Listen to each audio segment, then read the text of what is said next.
Good day mga bro, ngayon gagawa ulit tayo ng motor. Pero kakaibang motor, no? So, ayusin natin to kung bakit siya maingay.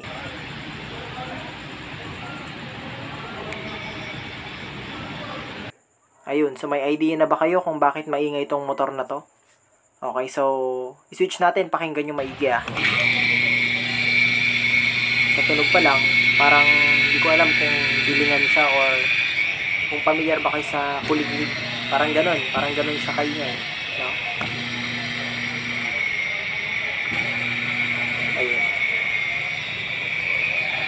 Ayun, so dinig na dinig nyo naman kung gaano siya kaingay, no? Ayan. Ito yung motor na gagawin natin ngayon. So, hindi muna tayo gagawa ng motor na motorsiklo, pero gagawa pa rin tayo ng motor dahil matatawag pa rin namang motor to. Hindi nga lang pwedeng pangbiyahe. Okay, so antabayanan nyo kung paano natin gagawin.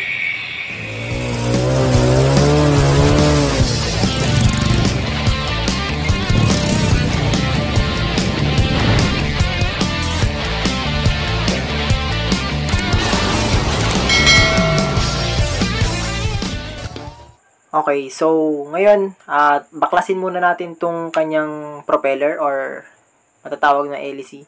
So nilagyan ko muna siya ng langis, tsaka gumamit ako ng adjustable wrench. Okay, so hindi ko na naipakita yung pagbaklas mismo dun sa mismong housing ng exhaust fan na to dahil wala akong kasamang magbaklas. Kaya pakita ko na lang sa inyo na nakabaklas na siya. Ayan, kita nyo naman gaano karumi, no? Okay, so napakarumi.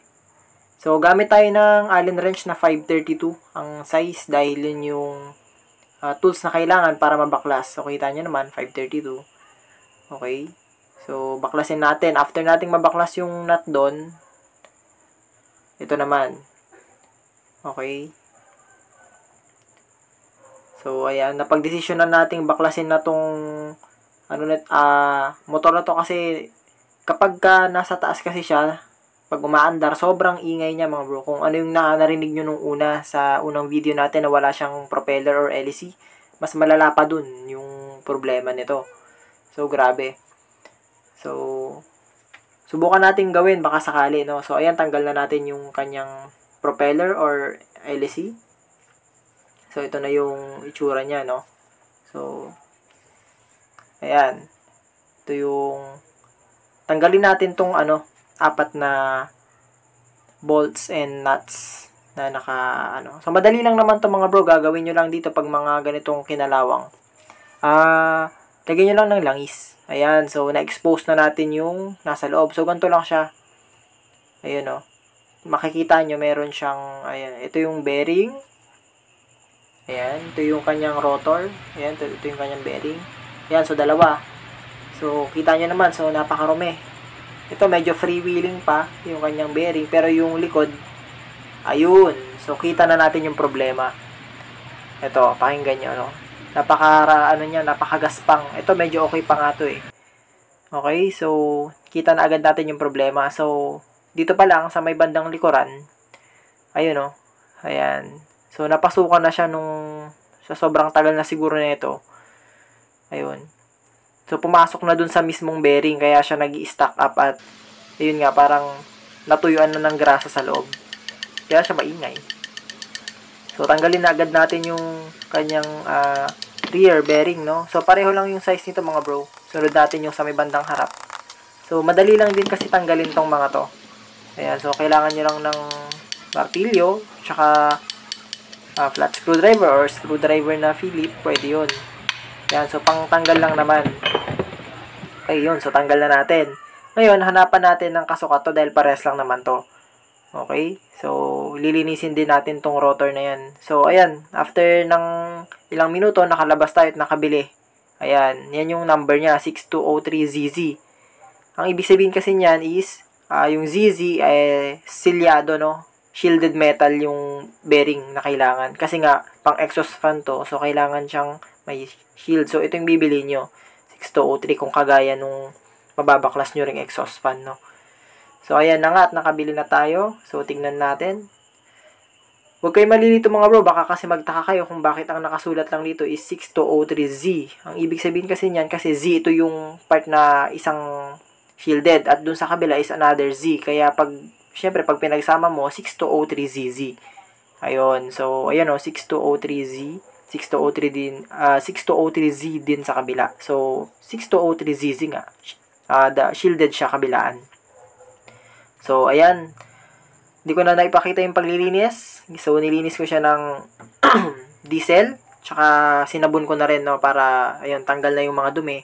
Siyempre, para bago tayo magsalpak ng bagong bearing, okay, at balik yung mga pyesa, siyempre, malinis na, no. So, gagamit din tayo ng grasa para naman, bago natin isalpak tong mga to, meron siyang lubrication. Okay? So, napakadali lang to mga bro. Maski kayo, kayang-kaya nyo rin mag-repair ng ganito. Kung kaya nyo maggumawa ng mga motor, di ba?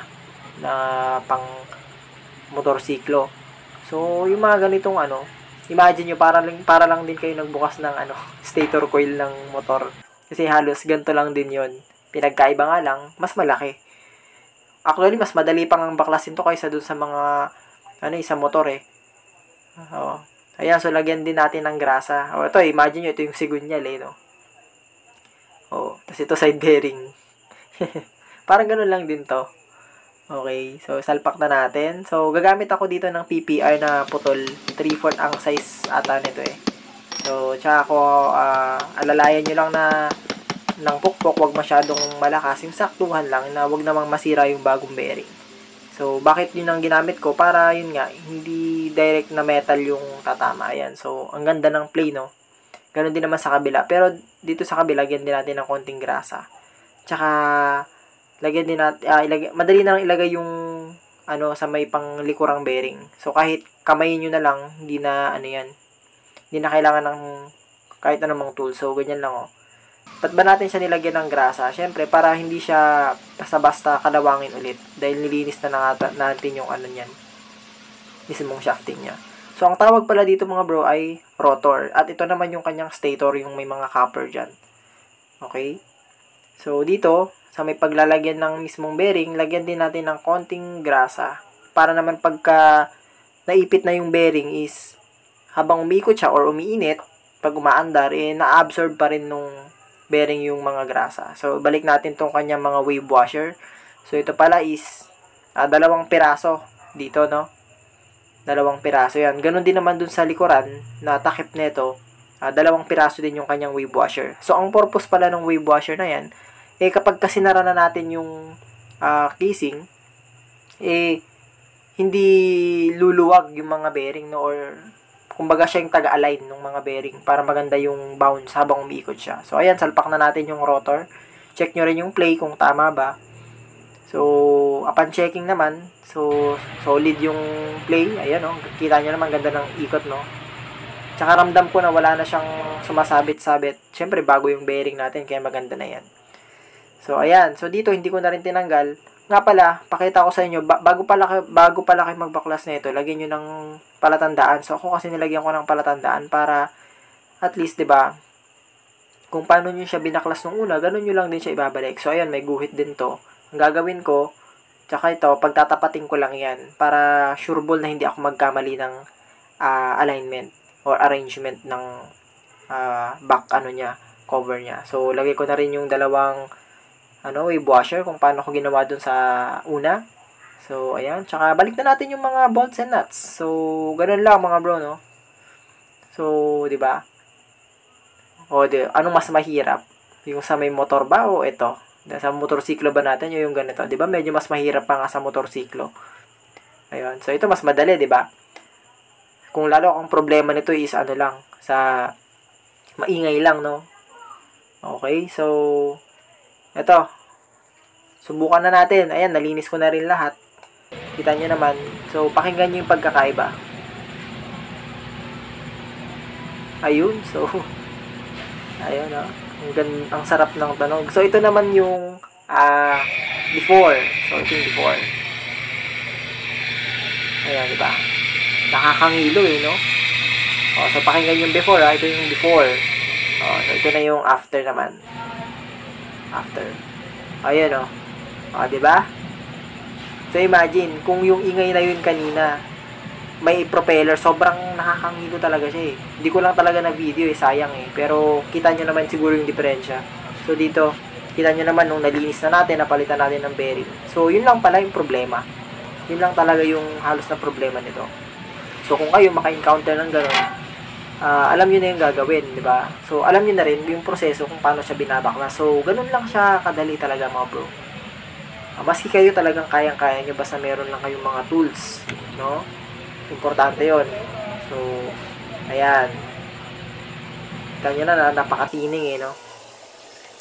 Ayan. So, all goods na tayo dyan. So, dito ko pala siya binaklas. Ayan, no, kita nyo naman, di ba? So, dyan din natin siya ibabalik ngayon. Pero nilinis muna natin. So, ito, fast forward ko na rin. Hindi ko na rin na video yung pagbabalik dahil mahaba. So, ito yung finish project natin. So, ayun siya. Ayun na siya. So, napakatahimik na, no? Ayun, so, sharing lang to mga bro. Ayan, sana nakapulutan nyo ng konting aral. At huwag nyo sana kalimutang like and share. Subscribe na rin at click the notification bell. So, hanggang sa muli mga bro. Salamat sa